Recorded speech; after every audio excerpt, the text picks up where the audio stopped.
Hello, my name is Caius, and this is my mom, Megan. Hello, welcome to Storytime. Storytime. It's a storytime show. Not that. Just thinking of another thing. We are reading Firestar today, Which is? book 3 of the Fire Within series. By?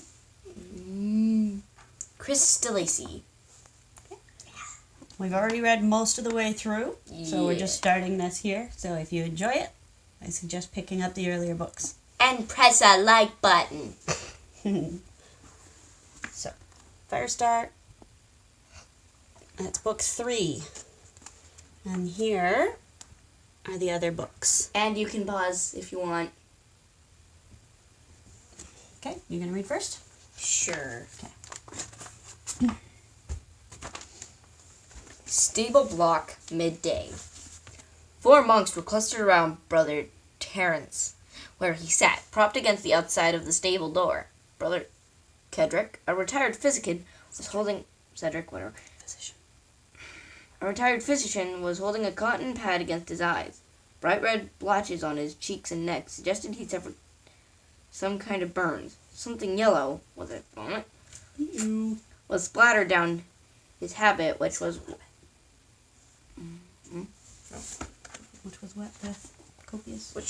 wet with copious amounts of water. One leg was twitching uncontrollably. A mumbled prayer was issuing from his lips. There was a halo of deep-rooted fear around him. Bernard caught the arm of Brother Sebastian. What happened? The creature spat at him. Was he provoked? Does it matter? Our brother Terence may be blinded. He cannot open one eye. The other is clouded by the creature's foul discharge. Has he said nothing of the incident at all? He is mumbling prayer and will not respond to questions. I tell you, this thing should be removed from our world and sent back to the pits of hell it arose from. Brother Bernard nodded, but said nothing in agreement. He patted Sebastian lightly on the shoulder, prayed for healing to be sent to Brother Terence, and hurried along to the stable walk. Approach with care, the abbot said, from several yards to the right of the dragon. His voice was calm, but his matter solemn. Brother Malcolm, standing slightly forward of him, had the mood and posture of a dragon slayer.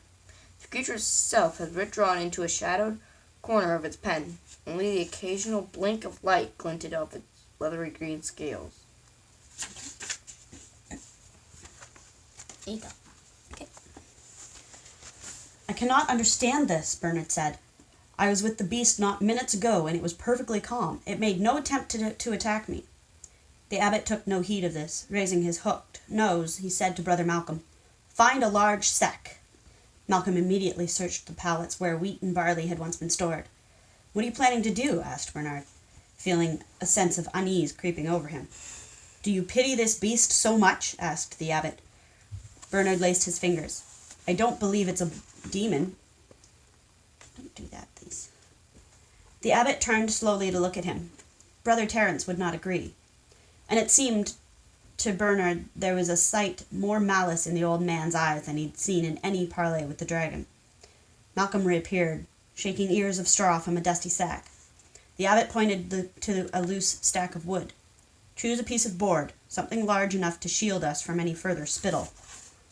Bernard looked in horror at the sack. "You plan to hood it?" "There is a monk outside who may never see again. Neither will the beast, for now."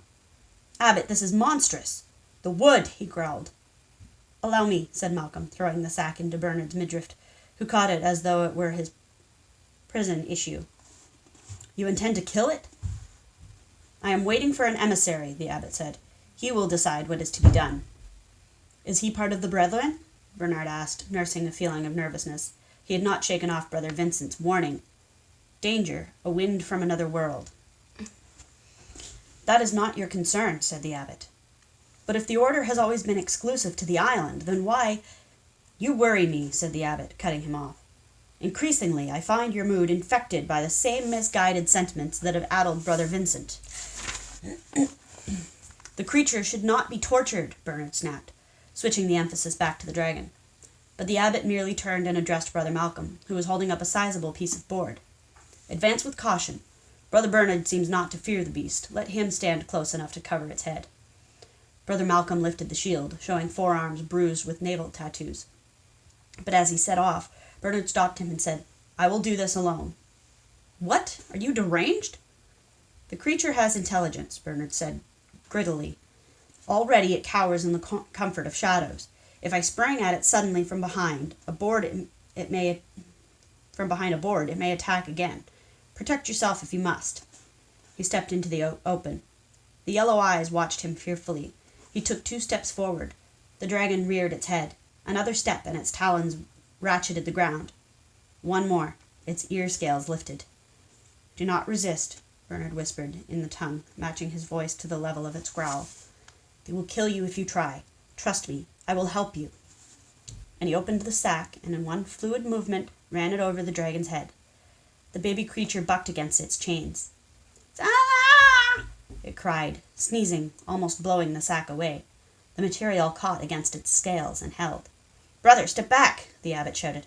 But Bernard had a question of the dragon first. Why? He asked. Why did you spit at Brother Terence? And the answer was both confusing and frightful. Come in.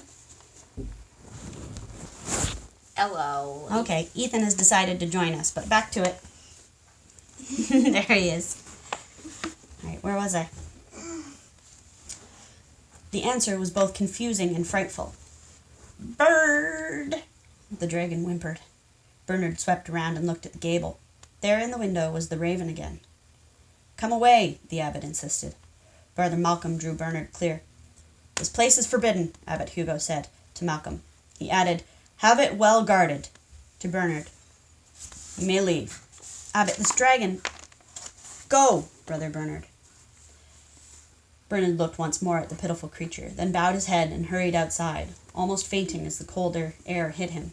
He staggered over to a disused water trough and sat upon it, panting, clutching his side. What was happening in this once holy place? Dragons, ravens, burnings, torture, and here he was at the center of it all. He pulled the envelope from the pocket of his habit and stared at it as though it were a sentence of death. Brother, are you hurt? Cedric came up and laid a hand upon his shoulder. Bernard shook his head. How is Brother Terence? Not as bad as I feared. The injury is more in his mind than his eyes. I believe he saw something which greatly disturbed him before the creature chose to attack. Has he spoken of it? I cannot say. His jabberings are meaningless. Bernard let out a beaten sigh. Something must be done here. Something which might persuade the abbot to review this creature in a sympathetic light. He tapped the letter against his thigh. Has the boat arrived from the mainland yet? Once a week on this day, a small boat came to bring supplies. Cedric nodded.